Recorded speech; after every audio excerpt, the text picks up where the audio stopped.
वंदना, वंदना। जी भाभी, आपने बुलाया? अच्छा वंदना, मैं ये कह रही थी आज जरा तुम किचन संभाल लो, मेरे पास ऑफिस का काम पड़ा हुआ है, मैं जरा वो कर लेती हूँ। हाँ हाँ भाभी, संभाल लूंगी मैं किचन। मैं आज क्या, रोज तो मैं ही संभालती हूँ kitchen. I know how crazy you are. हाँ सही कहा भाभी, वही तो हूँ मैं। क्या मतलब वही तो हूँ? क्या बोला मैंने अभी इंग्लिश में? कुछ समझ आया तुम्हें? नहीं, मैं जानती हूँ वंदना, तुम्हें तो कुछ समझ नहीं आया होगा मैंने अभी क्या बोला इंग्लिश में। नहीं नहीं भाभी, मुझे सब समझ आया आपने क्या बोला। क्या क्या समझ आया तुम्हें? अरे भाभी, मेरा मतलब है आपने जरूर मेरी तारीफ ही की होगी। तारीफ? हाँ हाँ, वही तो मैं कर रही थी तुम्हारी तारीफ। एक बार फिर करके दिखाना भाभी। I said how crazy you are. देख लो भाभी, कितनी अच्छी तारीफ की आपने मेरी।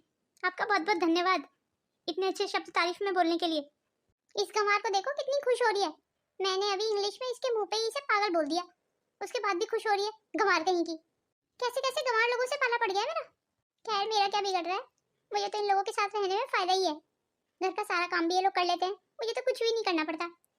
मेरी तो 5 उंगलियां धीमे हैं, और कभी कभी जब ज्यादा गुस्सा आता है इन पे तो इनके मुंह पे इन्हें गालियां दे देती हूँ। इन्हें कुछ समझ ही नहीं आता, क्योंकि इंग्लिश में जो गाली देती हूँ मैं इन्हें। भाभी मैं ये कह रही थी, आप कितनी अच्छी इंग्लिश बोलती हैं, मुझे भी सिखाइए ना। अरे वंदना, तू फिर आ गई है अपनी भाभी की जान खाने के लिए। तुझे कितनी बार समझाया है ना वंदना, हमारे खानदान की लड़कियां पढ़ती नहीं है, घर के कामकाज करती हैं, तो बस अपने चूल्हे चौके पे ध्यान दे। अगर तू ज्यादा पढ़ लिख गई तो लड़का भी उसी हिसाब से देखना पड़ेगा तेरी शादी के लिए। वो कितना दहेज मांगेगा फिर, हम इतना दहेज दे पाएंगे उसे? कोई जरूरत नहीं है ज्यादा पढ़ने की। गाँव में भी पढ़ने के लिए जान खा के रखती थी, यहाँ पे भी तेरा वही शुरू हो गया, अब अपनी भाभी की जान खा रही है। पर माँ, भाभी भी तो पढ़ी लिखी है, आप उनको क्यों नहीं कुछ बोलती हैं? तो फिर आप मुझे ही क्यों पढ़ने के लिए मना करती हैं? भाभी को तो आप कुछ नहीं कहती हैं। भाभी के मायके वालों ने भाभी को पढ़ाया है, जानती है तू कितने पैसे वाले हैं वो? तूने देखा नहीं कितना दान दहेज दिया उन लोगों ने हमें? और अगर तू पढ़ लिख गई तो क्या हमारे पास है इतना दान दहेज देने के लिए? और लड़कियों की जगह हमेशा से रसोई में ही होती है, इस बात को मेरी गांठ बांध ले। जा आप रसोई में जाके खाना बना ले। आपने बिल्कुल सही किया माँ जी वंदना को ऐसे डांट के। थोड़ी बहुत जो गांव में पढ़ाई कर ली उसने वही बहुत है उसके लिए। अगर ज्यादा पढ़ लिख गई वंदना तो अच्छा लड़का ढूंढना भी मुश्किल हो जाएगा उसके लिए। अब माँ जी आप ही बताइए, जब देखो वंदना मेरी नकल करती रहती है। अब मैं ठहरी इतने अच्छे घर से, मेरे मम्मी पापा ने मुझे खूब पढ़ाया लिखाया माँ जी, खूब पैसे खर्च किए मुझ पे। मेरे मम्मी पापा के पास पैसे की कमी नहीं थी ना माँ जी, इसीलिए उन्होंने खर्चा किया मुझ पे, पढ़ाया लिखाया। आप तो जानती हैं मम्मी जी, मेरे घर में सब अच्छी नौकरियों पे हैं, इससे अच्छा कमाते हैं, और मैं ठहरी अपने माँ बाप की इकलौती बेटी, इसीलिए उन्होंने मुझ पे पैसा खर्च किया, पढ़ाया लिखाया मुझे। और वही माँ जी आप लोगों के तो हालात इतने खराब है माँ जी, आप लोग कहाँ पढ़ा पाओगे मेरे माँ बाप की तरह अपनी लड़की को। पर मम्मी जी मैं ये सोच रही हूँ, अगर वंदना ज्यादा पढ़ लिख गई तो क्या होगा? उसके लिए तो अच्छा लड़का ढूंढना मुश्किल हो जाएगा मम्मी जी। अरे नहीं नहीं बहू, वंदना को जितना पढ़ना था उतना पढ़ ली वो, अब कहाँ पढ़ेगी वो, अब तो चूल्हे चौके पे ही ध्यान देगी। हाँ जी माँ जी, आपने बड़ा समझदारी वाला फैसला लिया है ये। देख ले बहू, अब भले ही मैं पढ़ी लिखी नहीं हूँ पर समझदार बहुत हूँ। या एक्चुअली माँ जी you are right, and I think you are very stupid woman माँ जी। देख ले बहू, ऐसी हूँ मैं तो। सच कहा बहू तूने, मैं बहुत इस क्या कहा बहू तूने अभी? स्टूपिड स्टूपिड कहा बाजी मैंने अभी आपको। हाँ वो स्टूपिड, ये पता है गांव में भी सब तारीफ करते हैं बहू मेरी, मैं बहुत स्टूपिड हूँ। चल बहू अब चलती हूँ, तेरे पापा की दवाई का समय हो गया है, मैं दवाई दे आती हूँ। या माँ जी you can go and go to hell. ये माँ जी भी ना, इस माँ जी को तो कुछ समझ नहीं आता है बिल्कुल। ये प्रकाश के घर वाले भी ना सारे के सारे अनपढ़ और गंवार हैं, पर सच तो ये है कि मैं ही कौन सा बहुत ज्यादा पढ़ी लिखी हूँ। वो अलग बात है कि प्रकाश के घर वालों के आगे तो ठीक हूँ मैं, इन गंवारों को तो एबीसीडी तक नहीं आती है। मैं तो अंधों में काना सरकार बनी हुई हूँ इस समय, जहाँ किसी को कुछ नहीं आता वहाँ थोड़ी बहुत पढ़ाई लिखाई मुझे आती है। ये लोग सोचते हैं कि पता नहीं मैं कितनी पढ़ी लिखी हूँ, इन लोगों को तो ये भी नहीं पता कि मैं एक रिसेप्शन पे ही नौकरी करती हूँ। ये लोग तो मेरी नौकरी को बहुत ऊंची पोस्ट पे समझते हैं कि मैं बहुत बड़ी नौकरी कर रही हूँ कोई। इन लोगों को लगता है मैं लाखों कमाती हूँ। खैर मुझे क्या है, मेरा तो फायदा ही है ना, इसीलिए सब लोग मेरे आगे पीछे घूमते रहते हैं, और मुझे बड़ा अच्छा लगता है जब ये सब लोग मेरे आगे पीछे घूमते हैं। ये सब लोग तो मुझे ऐसे महारानी की तरह इज्जत देते हैं, जैसे मैं किसी सल्तनत की महारानी आ गई हूँ। ये भाभी मेरी माँ को हमेशा इंग्लिश में गाली देती रहती है, इसे लगता है किसी को समझ नहीं आता है। मैं बोलूँ भी तो बोलूँ क्या, मेरी माँ तो खुद मेरे पढ़ने के खिलाफ है। अगर मैं माँ को बताऊंगी कि मुझे पता है भाभी क्या गाली देती है, तो माँ तो मेरा बाहर जाना ही बंद करा देगी, और थोड़ा बहुत मैं छुप छुप के जो पढ़ लेती हूँ वो भी बंद करा देगी माँ। पता नहीं क्यों माँ को मेरे पढ़ने से क्या दिक्कत है, मुझे क्यों नहीं पढ़ने देना चाहती हैं, पर मुझे तो कितना अच्छा लगता है पढ़ाई करने में। खासकर इंग्लिश पढ़ने में। माँ को तो ये भी नहीं पता, गांव में मैं अपनी पूरी क्लास में सबसे होशियार थी पढ़ने में, हर चीज में अव्वल आती थी मैं। सारे टीचर भी कितना खुश होते थे मुझे देख के। मेरे सर तो यहाँ तक कहते थे कि मैं बहुत आगे जाऊंगी पढ़ाई में। कोई बात नहीं है, पढ़ना तो है मुझे। माँ डांटती है ना, अम्मा को बिना बताए चुपके चुपके ही पढ़ना है मुझे। मैं घर में किसी को पता ही नहीं चलने दूंगी। चोरी छुपके जब भी मौका मिलेगा ना तभी पढ़ाई किया करूंगी। अपना पढ़ाई का शौक तो मैं पूरा करके ही रहूंगी। अब अपनी पढ़ाई के बारे में तो सोच रही हूँ मैं, किसी का कुछ बिगाड़ थोड़ी रही हूँ। मैं वैसे भी पढ़ाई करके किसी को परेशान थोड़ी कर रही हूँ। अब ये तो है नहीं कि मैं भाभी से पैसे मांग रही हूँ पढ़ने के लिए।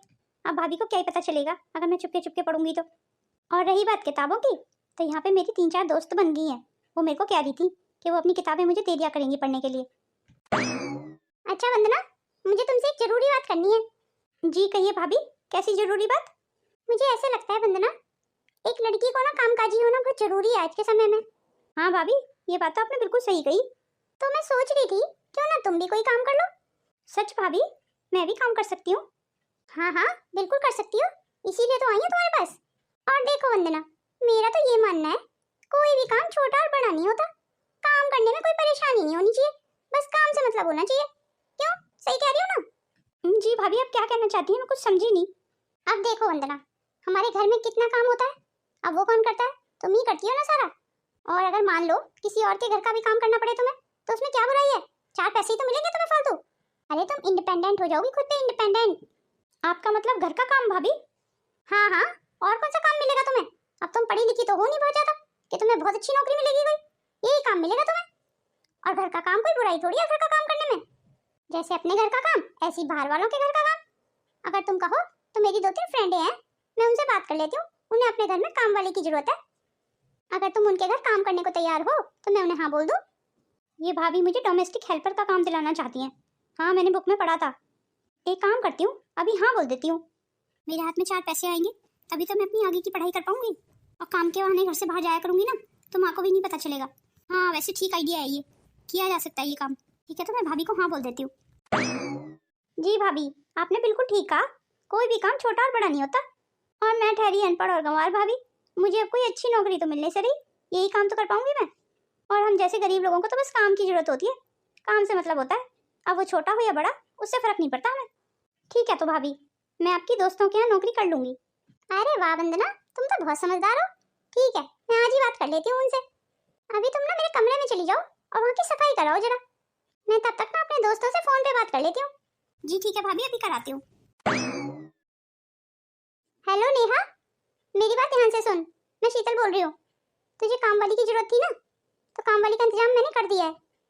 हाँ शीतल, काम वाली की तो बहुत जरूरत है हमें, पर ध्यान से ही भेजना जिसको भी भेजे, ऐसा ना हो घर में चोरी फोरी करके भाग जाए। अरे तू भी ना नेहा बेकार की बातें करती है। अब जो काम वाली मेरे घर में काम कर रही है ना, उसी को तेरे घर में भी भेज दूंगी, समझी कि नहीं? हाँ हाँ तो फिर तो भेज दे, तू जल्दी भेज दे फिर। पर एक शर्त है मेरी। कैसी शर्त बता? मुझे तो काम वाली की बहुत ज्यादा जरूरत है, मैं तेरी सारी शर्तें मानने को तैयार हूँ। मेरी शर्त ये है कि उसकी आधी तनख्वाह तू मुझे दिया करेगी। चल ठीक है, मुझे मंजूर है। तो ठीक है फिर, कल से ही भेज देती हूँ। और सुन, मोनिका और रोनी को भी जरूरत थी ना काम की, तो ये उनके घर भी काम कर लेगी, पर उनके साथ भी मेरी सेम शर्त रहेगी, इसकी आधी तनख्वाह वो मुझे देंगी। अरे हाँ हाँ तू चिंता ही मत कर, आधी तनख्वाह तुझे मिल जाएगी। तुझे तो पता है ना शहरों में काम वालियों की कितनी जरूरत रहती है। तो फिर ठीक है, कल से वंदना तुम लोगों के घर काम करने आ जाएगी। चल ठीक है, अब रखती हूँ फोन। अरे वाह, ये तो मैंने बहुत समझदारी का काम कर लिया। अब मैं घर बैठे बैठे पैसे कमाऊंगी, काम वंदना किया करेगी और उसकी आधी तनख्वाह मुझे घर बैठे बैठे मिल जाएगी। कहने का मतलब अब वंदना की तनख्वाह से इस घर का खर्चा चलेगा और मैं अपना नाम करूंगी कि मैं चला रही हूँ घर का खर्चा। और प्रकाश जो पैसे भेजा करेंगे वो मैं अपने बैंक में डाल लूंगी। लगता है मेरे तो दिन ही फिरने वाले हैं। इसीलिए तो कहते हैं आजकल के समय में पढ़ा लिखा होना बहुत जरूरी है। जैसे कि मैं कैसे दिमाग घुमाती हूँ अपना, मैं घर बैठे बैठे मैंने कमाई का साधन ढूंढ लिया ना। चलो अब इस वंदना के पास जाती हूँ, इसे अच्छे से काम समझा जाती हूँ और सबके एड्रेस भी दे आती हूँ, ताकि समय पे पहुंच जाए उनके घर काम करने के लिए। पर ये बात घर में किसी को पता नहीं चलनी चाहिए, खास करके प्रकाश को। प्रकाश को पता चल गया तो लगता है मैं भी कुछ ज्यादा ही सोच रही हूँ। अब प्रकाश को कैसे पता चलेगा? मैं वंदना को मना कर दूंगी कि प्रकाश को कुछ न बताए। अगर वंदना ही प्रकाश को कुछ नहीं बताएगी तो प्रकाश को कैसे पता चलेगा? नमस्ते, मैं वंदना। हाँ हाँ समझ गई, वो शीतल ने मुझे तेरे बारे में बताया था। तू ही है ना जो मेरे घर में काम करने आई है? देख अच्छे से मन लगा के काम करना, मेरे घर का कोई सामान चोरी नहीं होना चाहिए, नहीं तो तुझे जी दीदी, आप बिल्कुल बेफिक्र रहिए। मैं गरीब जरूर हूँ पर चोर नहीं हूँ। शुरुआत में सब ऐसे ही बोलते हैं, धीरे धीरे तुझे परखूंगी ना तभी पता चलेगा कि तू कैसी है। जी ठीक है दीदी, अब आप मुझे जल्दी जल्दी बता दीजिए क्या क्या काम है। हाँ, यहाँ का काम तो तुझे बता देती हूँ। यहाँ काम करके ना तुझे 2 घरों में और जाना है। जी ठीक है दीदी। चल फिर तुझे काम समझा देती हूँ। अरे कौन है नेहा? जी नई काम वाली रखी है ना, वही आई है। चल आजा वंदना मेरे पीछे पीछे। ये फर्क होता है एक अनपढ़ की नौकरी में और पढ़े लिखे की नौकरी में। इन लोगों को कितनी जल्दी से डर लग गया ना कि कहीं मैं कुछ चोरी करके ना भाग जाऊं उनके घर से। एक काम वाली पे कोई भी आसानी से विश्वास नहीं करता है। भाभी, एक तो एहसान कर दिया आपने मुझ पे कि आपने मुझे काम दिला दिया। आप हमेशा मेरे माँ और बाबूजी की कितनी बेइज्जती करती रहती हो भाभी। आप हमेशा इंग्लिश में उन्हें उनके मुंह पे ही गाली दे देती हो और मैं कुछ भी नहीं कर पाती हूँ। मेरे माँ बाप तो इतने सीधे साधे हैं, उन्हें तो कुछ समझ ही नहीं आता है, बल्कि वो तो हंस जाते हैं आपकी बात पे। हम सब तो कितना मान सम्मान देते हैं भाभी आपको, खासकर मम्मी और पापा। पर आप हमेशा उनके सीधेपन का फायदा उठाती हो। सालों से तो मैं यही देखती आ रही हूँ, पर बस अब और नहीं। अब मैं यहाँ पे मन लगा के 2-4 साल काम करूंगी और उसी बीच अपनी पढ़ाई भी खत्म करूंगी। तभी मैं अपने माँ बाबू जी को आपकी सच्चाई के बारे में बताऊंगी। बहुत गाली देने का शौक है ना आपको इंग्लिश में। सारी इंग्लिश की गालियों को मैं अच्छे से समझती हूँ भाभी। मैं चाह के भी कुछ बोल नहीं पाती, वो इसलिए कि माँ को शक हो जाएगा कि मैं अंदर ही अंदर शायद पढ़ रही हूँ। माँ को मेरी पढ़ाई के बारे में पता ना चल जाए, इसीलिए मैं चुप रहती हूँ। और अभी मेरी चुप रहने में ही भलाई है, पर जल्दी ही मैं आपकी असलियत के बारे में माँ बाबू जी को बताऊंगी और भैया को भी बताऊंगी। मैं तेरे काम से बहुत खुश हूँ वंदना। जी धन्यवाद। इसलिए मैं सोच रही हूँ इस बार तुझे कुछ पैसे बढ़ा के दूंगी। दीदी पैसे रहने दीजिए, आप मेरा ना किसी कॉलेज में एडमिशन करा दीजिए। मैं आगे ना पढ़ना चाहती हूँ। हाँ, मैंने तुझे कई बार पढ़ते हुए देखा है। तेरा पढ़ने का मन करता है? तुझे पढ़ाई अच्छी लगती है? हाँ दीदी, मुझे पढ़ाई बहुत अच्छी लगती है। चल ठीक है, तो अपने हस्बैंड को बोल के ना मैं तेरा किसी कॉलेज में एडमिशन करा दूंगी। पर दीदी ध्यान रहे, ये बात ना किसी को पता ना चले। क्या मतलब किसी को पता ना चले? मेरा मतलब भाभी से है दीदी। कौन भाभी? किसके बारे में बात कर रही है तू? शीतल भाभी, उन्हीं के बारे में बात कर रही हूँ मैं। क्या मतलब? ये क्या कह रही है तू? शीतल तेरी भाभी है? हाँ सच कह रही हूँ, वो मेरी सगी भाभी हैं। उनके कहने से ही तो मैं यहाँ काम करने आई हूँ। ये तो शीतल ने तेरे साथ अच्छा नहीं किया। ये शीतल बहुत स्वार्थी है, ये तो मैं जानती थी, पर ये अपने मतलब को सिद्ध करने के लिए इतनी गिर जाएगी ये मुझे नहीं पता था। तू चिंता मत कर वंदना, मैं तेरी मदद करूंगी। और हाँ, तू तो पढ़ी लिखी है ना, तो तू घर में काम करने के अलावा और भी तो काम कर सकती है। और कैसा काम? मैं तो यहाँ किसी और को जानती भी नहीं हूँ। तू चिंता मत कर, मुझे लगता है तू अच्छे से छोटे बच्चों को ट्यूशन पढ़ा सकती है। हाँ हाँ दीदी, मैं छोटे बच्चों को ट्यूशन पढ़ा सकती हूँ। तो फिर ठीक है, मैं कुछ बच्चों का इंतजाम कर दूंगी जो तेरे से ट्यूशन पढ़ा करेंगे। आपका बहुत बहुत धन्यवाद दीदी। अरे ठीक है, धन्यवाद की जरूरत नहीं है।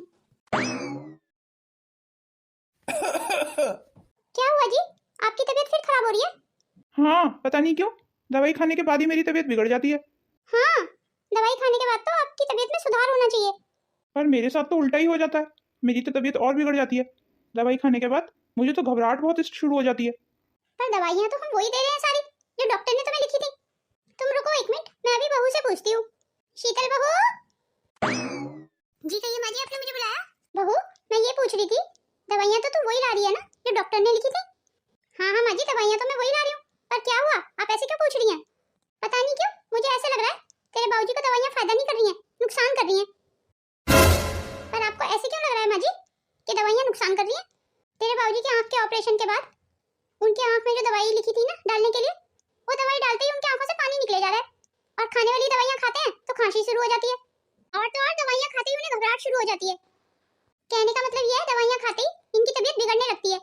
और ये तो दवाइयाँ तब से खा रहे हैं, तब से तो अब तक फायदा होना चाहिए इन्हें, पर इन्हें तो कोई फायदा ही नहीं हो रहा दवाई खाने का। तो आपका कहने का क्या मतलब है माँ जी, मैं गलत दवाइयाँ ला रही हूँ बाबूजी के लिए? नहीं नहीं बहू, मैं ऐसा क्यों कहूँगी भला। ऐसा है माँ जी, अगर इतनी ज्यादा चिंता है ना अपने पति की तो खुद जाया कीजिए और खुद लाया कीजिए दवाइयाँ।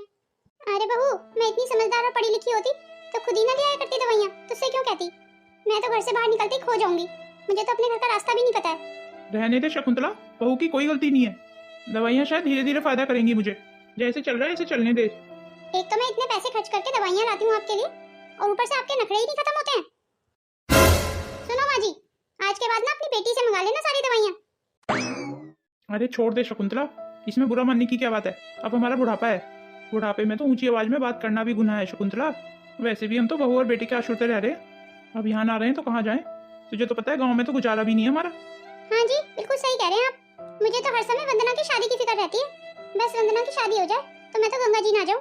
वैसे आप बहू को लेके ज्यादा परेशान मत हुआ करो जी। बहू थोड़ी मुंह की कच्ची है पर दिल की बहुत अच्छी है। आपने देखा नहीं कितनी भागदौड़ करती रहती है हम लोगों के लिए। हमारा बेटा तो नौकरी के सिलसिले में 2-2 4-4 महीने तक घर ही नहीं आता। बहू ही है इतनी होशियार जो अंदर और बाहर का सारा काम संभाल लेती है। आप तो जानते हैं मुझ में इतनी अकल नहीं है कि मैं घर और बाहर का दोनों का काम संभाल सकूं। और देखो हमारी बहू का बड़प्पन, वंदना को भी वो बाहर का काम सिखा रही है। वंदना के लिए कितना अच्छा रहेगा, कल को उसका शहर में ब्याह हो जाता है तो घर और बाहर का दोनों का काम तो संभाल पाएगी वंदना। वैसे ये वंदना है कहाँ, कब आएगी? बस आने वाली ही होगी वंदना। लो नाम लिया और वंदना आ गई। वंदना बेटा तू तो बहुत व्यस्त हो गई है कामों में। ऐसा क्या काम कर रही है आजकल तो बाहर? तेरे पास तो 2 मिनट की फुर्सत नहीं होती हम लोगों के साथ बैठने की। बस माँ कुछ दिन की और बात है, बस एक बार ये मेरा काम का कोर्स खत्म हो जाए फिर मैं आप लोगों के साथ ही रहूंगी। अच्छा वंदना मैं ये कह रही थी, अब तो तू अपने बाबूजी की दवाइयां ला सकती है ना बाहर से। तुझे इतनी जानकारी हो गई होगी ना कि दवाइयां कहाँ मिलेंगी। हाँ हाँ माँ क्यों नहीं ला सकती, आप बस मुझे दवाइयों का पर्चा दे दीजिए मैं ले आऊंगी। वो क्या है ना बहू के पास बहुत काम हो जाते हैं, इसलिए अपने बाबूजी की दवाइयों की जिम्मेदारी अब तू संभाल। जी ठीक है माँ मैं कोशिश कर सकती हूँ। इसका मतलब अब बाबूजी की दवाइयां वंदना लाया करेगी। पर पर्चे में जो दवाइयां लिखी हैं वो सारी तो गलत है। अगर मेरी पोल खुल गई तो कहीं वंदना को इस बात का पता चल गया कि मैं पैसे बचाने के चक्कर में बाबूजी को नकली दवाइयां दे रही हूँ तो? नहीं वंदना को कैसे पता चलेगा? वंदना को थोड़ी इंग्लिश पढ़नी आती है कोई। पर्चे में तो मैंने खुद से दवाइयां लिखी हुई हैं नेट से ढूंढ के। वंदना को इंग्लिश थोड़ी पढ़नी आती है कोई। मैं भी ना खामखा परेशान हो रही हूँ, ऐसा कुछ भी नहीं होने वाला। ठीक है माँ आप मुझे दवाइयों का पर्चा दे देना मैं ले आऊंगी सारी दवाइयाँ। ठीक है माँ मैं किचन में देख लेती हूँ, अगर कुछ काम पड़ा होगा तो निपटा लेती हूँ। मेरे बॉस ने वंदना को कहाँ देखा? आखिर वो वंदना से क्यों शादी करना चाहता है? मेरे बॉस ने ये भी कहा है कि अगर मैं उनकी शादी वंदना से करा देती हूँ तो वो मेरा प्रमोशन कर देंगे ऑफिस में और मेरी सैलरी भी बढ़ जाएगी। पर मुझे तो पता है कि मेरे बॉस की पहले भी 2 शादियां हो रखी हैं। भला वंदना उनसे शादी क्यों करेगी? वैसे भी वंदना तो उनसे उम्र में बहुत छोटी है, पर मैं कैसे भी करके अगर वंदना को मना लूं उनसे शादी करने के लिए तो मेरी तो सैलरी भी बहुत हो जाएगी। वैसे भी वंदना कहीं की राजकुमारी थोड़ी लगी हुई है। मैं कैसे भी करके अगर बॉस से शादी करा देती हूँ तो मेरी तो वाहवाही हो जाएगी, मेरे तो दिन ही फिर जाएंगे। मुझे ना माँ बाबूजी को मनाना होगा। वैसे भी ये लोग तो गरीब हैं, इनके पास तो दान दहेज भी नहीं है देने के लिए। अगर मैं माँ बाबूजी को पटाऊंगी तो वो आराम से मान जाएंगे शादी के लिए। अरे बहू वो अपनी बाबूजी का पर्चा दे दे दवाई का, मैं वंदना से कहकर ना दवाइयाँ मंगा लेती हूँ। माँ जी वो पर्चा तो मैंने पहले से ही दे दिया है वंदना को, वंदना वो सारी दवाइयाँ लेके बस आती होगी। अच्छा माँ जी मैं क्या कह रही थी, आपको वंदना की शादी की फिक्र है या नहीं? हाँ वो फिक्र क्यों नहीं है, बिल्कुल फिक्र है, पर कोई अच्छा लड़का मिले तभी तो उसकी शादी के बारे में सोचूं। अगर माँ जी मैं आपको एक अच्छा लड़का बता दूं तो क्या आप वंदना की शादी उससे कर देंगी? हाँ बहू बता कौन लड़का है, क्या करता है, कहाँ रहता है? माँ जी लड़का बहुत खाते पीते घर से है, अगर आप कहो तो मैं बात आगे बढ़ाती हूँ। क्या तू सच कह रही है बहू? वंदना के लिए तूने पहले से ही लड़का देख रखा है? अच्छा बहू मुझे भी तो बताना कौन है लड़का, क्या करता है? माँ जी उनका नाम हेमंत है। आपको पता है माँ जी मैं जिस ऑफिस में नौकरी करने जाती हूँ ना वो उन्हीं का ऑफिस है। इतने बड़े ऑफिस का मालिक मेरी वंदना से शादी करना चाहता है, पर क्यों? अरे माँ जी मेरे कहने पे ही कर रहे हैं वो शादी। मैंने उनको कहा था कि हमारी वंदना बहुत सुशील है और बहुत समझदार है, उन्हें एक सुंदर और सुशील लड़की चाहिए, घरेलू, जो घर के काम कर सके सारे। और हमारी वंदना के अंदर तो ये सारे गुण हैं। उन्हें पढ़ाई लिखाई से कोई मतलब नहीं है माँ जी, और दान दहेज भी नहीं लेंगे। उनकी बस यही शर्त थी कि लड़की सुंदर और घरेलू होनी चाहिए। मैंने झट से हाँ कर दी माँ जी। उसके बाद जो माँ जी मैंने वंदना की तारीफों के पुल बांधे ना, ओहो हो मेरे बॉस तो फिदा ही हो गए बिल्कुल। अब माँ जी वंदना के बारे में मैं नहीं सोचूंगी तो भला कौन सोचेगा? अब मैं अपनी वंदना के लिए इतना तो कर ही सकती हूँ माँ जी। क्यों माँ जी सही कह रही हूँ? अरे हाँ बहू तू ही तो सोचेगी, तेरे सिवा वंदना का है ही कौन? ये तो बहुत अच्छा है बहू कि मेरी वंदना की भी शहर में ही शादी हो जाए। बस तो माँ जी बस आपकी हाँ करने की देर है, आप हाँ कीजिए, मैं देखो कैसे बात को झट से आगे बढ़ाती हूँ। ये तो मेरे लिए चुटकियों का खेल है माँ जी, इसमें कौन सी बड़ी बात है? अच्छा बहू मैं ये पूछ रही थी, तेरा बॉस तो बहुत दिनों से इस कंपनी को चला रहा है, उसने अभी तक शादी नहीं करी थी। अरे माँ जी आप कैसी बातें कर रही हैं, भला उन्होंने शादी नहीं की होगी? उनकी तो 2-2 बार शादी हो रखी है। उनकी पहली बीवी थी ना वो तो सुसाइड करके मर गई थी, और जो दूसरी थी वो उन्हें छोड़ के भाग गई। ये क्या कह रही है बहू तू? तो अब आपको क्या लगता है माँ जी कि कोई सपनों का राजकुमार आके वंदना से शादी करेगा? पर फिर भी बहू मैं वंदना की हम उम्र लड़के से ही तो वंदना की शादी करूंगी। लड़के की उम्र लड़की की उम्र से मेल भी तो खानी चाहिए बहू। तो फिर ठीक है माँ जी बिठा के रखिए अपनी बेटी को अपने घर, कोई सपनों का राजकुमार नहीं आ रहा उससे शादी करने। और हाँ माँ जी अगर आपने इस शादी के लिए मना कर दिया ना तो फिर खुद ही ढूंढना लड़का वंदना के लिए और खुद ही शादी करना, मैं बिल्कुल बीच में नहीं पड़ूंगी। और एक बात और बता दूं, अगर आप मेरे बॉस से वंदना की शादी करती है ना माँ जी तो आपको दहेज नहीं देना पड़ेगा, बल्कि उल्टे मेरे बॉस आप लोगों को पैसे देंगे, समझी माँ जी? आपको पता है माँ जी वंदना जैसी लड़की के लिए तो मेरा बॉस पैसों का ढेर लगा देगा आपके सामने, पर अगर और कहीं मेरे बॉस के अलावा आप वंदना की शादी करोगी ना माँ जी, तो आपको उल्टे पैसे देने पड़ेंगे लड़के वालों को। अब आप देख लीजिए माँ जी, मैं तो आपको समझा ही सकती हूँ, बस आपको जो ठीक लगे वो कीजिए। अब मैं आपकी शुभचिंतक जो ठहरी माँ जी, भला मेरे से ज्यादा भला आपका कौन चाहेगा? इस पूरी दुनिया में मैं ही तो हूँ माँ जी, जो आप लोगों के भले के बारे में सोचती हूँ। आपको मेरी बातें समझ आती हैं तो ठीक है, नहीं तो माँ जी go to hell. You know माँ जी, आई हेट वंदना। हाँ हाँ बहू, वो तो मैं जानती हूँ, तुझे बताने की जरूरत नहीं है कि तू वंदना को कितना प्यार करती है। आई नो भाभी how much you hates me. Vandana तुम? यस भाभी, it's me. Now you have crossed your limits भाभी। कहने का मतलब अब तुमने सारी अपनी हदें पार कर दी हैं भाभी। ये क्या कह रही है वंदना तू? माँ जी आपने देखा, वंदना इंग्लिश बोल रही है। देन सो व्हाट भाभी, तो क्या हुआ अगर मैं इंग्लिश बोल रही हूँ तो? आपको क्या लगता है भाभी सिर्फ आप ही इंग्लिश में गाली दे सकते हो हम सबको? वंदना ये तू कौन सी भाषा में बात कर रही है? मुझे कुछ समझ नहीं आ रहा। उसी भाषा में बात कर रही हूँ माँ जिस भाषा में भाभी को समझ आए। आपको पता है माँ, भाभी हम लोगों से कितनी नफरत करती है। वो हम सबको इंग्लिश में गाली देती है माँ, कोई तारीफ नहीं करती वो हमारी। वो हमेशा से हमें बेवकूफ और गंवार समझती है माँ। पर अब बस बहुत हो गया, अब मैं और बर्दाश्त नहीं करूंगी माँ, और नहीं आप लोगों को करने दूंगी। आपने हमारे साथ ऐसा क्यों किया भाभी? आपको पता है माँ, बाबूजी जो दवाइयाँ खा रहे हैं वो भी सारी नकली हैं। ये क्या कह रही है वंदना तू? अगर नकली दवाइयाँ खा के तेरे बाबूजी को कुछ हो जाता तो? ये बात तो आप अपनी सो कॉल्ड बहू से पूछो माँ। देखो माँ जी, आपके मना करने के बावजूद भी वंदना छुप छुप के पढ़ाई करती थी। आपकी तो ये इज्जत रह गई है इस घर में। मैं तो सिर्फ पढ़ाई करती थी भाभी, हेरा फेरी नहीं करती थी। मैंने कभी किसी को धोखा नहीं दिया। मैंने अगर पढ़ाई की है तो अपनी मेहनत से की है। लानत है आप जैसी भाभियों पे। हम लोगों की यही मजबूरी है ना कि हम आपके घर पे रह रहे हैं, और ये आपका घर भी नहीं है, मेरे भैया का घर है। तो वंदना तुम्हारा भैया मेरा कौन लगता है? ये मत भूलो वंदना, तुम्हारा भाई मेरा पति है। मैं उसको जो बोलूंगी ना वही करेगा वो। तो ठीक है भाभी, आप भैया को फोन करो, अभी बुलाओ भैया को। प्रकाश तू आ गया बेटा। धन्यवाद भैया, मेरे कहने पे आप इस बार जल्दी आ गए। अब आप आ ही गए ना, तो अपने घर की हालात को आप ही संभालिए। तुमने देखा ना तुम्हारी बहन कैसे चपड़ चपड़ बोल रही है, वो तो अब हमारे हाथों से निकल चुकी है। इससे पहले कि अपनी सारी मर्यादाएं लांघ जाए, जो शादी के लिए मैं रिश्ता लेके आई हूँ ना, फटाफट इसके हाथ पीले कर दो और इसको निकालो इस घर से। मैं नहीं संभालने वाली इसे। ये क्या, आपने मुझ पे हाथ उठाया? मैं पहले से ही जानता था कि तू स्वार्थी तो है, पर इतनी ज्यादा स्वार्थी निकलेगी ये मुझे नहीं पता था। मेरे भोले भाले माँ बाबू जी को तू बेवकूफ बनाती रही, उन्हें गालियां देती रही इंग्लिश में। अब कोई निकलेगा ना इस घर से तो वो तू निकलेगी। चल अपना बोरिया बिस्तर उठा और निकल मेरे घर से। नहीं नहीं प्रकाश बेटा, शीतल कैसी भी है, वो हमारे घर की बहू है। जैसा बर्ताव बहू ने हमारे साथ किया, अगर हम भी उसके साथ ऐसे ही बर्ताव करेंगे तो हम में और बहू में फर्क क्या रह जाएगा? पर माँ, मैं तो पूरे विश्वास के साथ इस पे घर छोड़ के गया था कि आप लोगों का अच्छे से ध्यान रखेगी। इससे पूछिए माँ, भला इसको कभी पैसे की कमी होने दी मैंने? हर महीने समय पे पैसे भिजवाता था माँ मैं, ताकि आपकी और बाबूजी की दवाई गोलियों में कभी भी किसी तरीके की कमी ना आए। फिर भी ये पैसे बचाने के लिए नकली दवाइयाँ लेके आती थी बाबूजी के लिए। मेरे बाबूजी को कुछ हो जाता तो? मुझे माफ कर दीजिए, मुझसे बहुत बड़ी गलती हो गई। और तो और अपने बूढ़े बॉस का रिश्ता लेके आई है तू मेरी बहन के लिए, वो भी सिर्फ अपना स्वार्थ पूरा करने के लिए। ये मत भूल तू, मेरी बहन का भाई भी जिंदा है। मैं खुद अपनी बहन का अच्छा लड़का ढूंढ के शादी कर दूंगा, तुझे फिक्र करने की जरूरत नहीं है। तेरी जैसी भाभियां होती हैं जिससे भाभी शब्द बदनाम हो रखा है। और भैया मुझे कोई शादी फादी नहीं करनी, पहले मैं नौकरी करूंगी उसके बाद शादी करूंगी। तूने बहुत अच्छा किया वंदना अपनी पढ़ाई पूरी करके। आज के समय में पढ़ाई करनी बहुत जरूरी है भैया, नहीं तो भाभी जैसे पता नहीं कितने लोग मिल जाते हैं जो हमारे मुंह पे ही हमें गाली देके हमें बेवकूफ बना के चले जाएंगे। अगर हम पढ़े लिखे होंगे तभी तो उनकी बातों का जवाब दे पाएंगे। बिल्कुल सही कहा बहन तूने, पढ़ाई लिखाई बहुत जरूरी है। तेरा जो मन चाहे ना वो कर तू वंदना, मैं तेरे साथ हूँ। जब तक तू अपने पैरों पर नहीं खड़ी हो जाएगी मैं तेरी शादी नहीं करूंगा। मुझे पता था भैया आप मेरा साथ देंगे। हाँ हाँ वंदना, तेरा भाई बिल्कुल ठीक कह रहा है।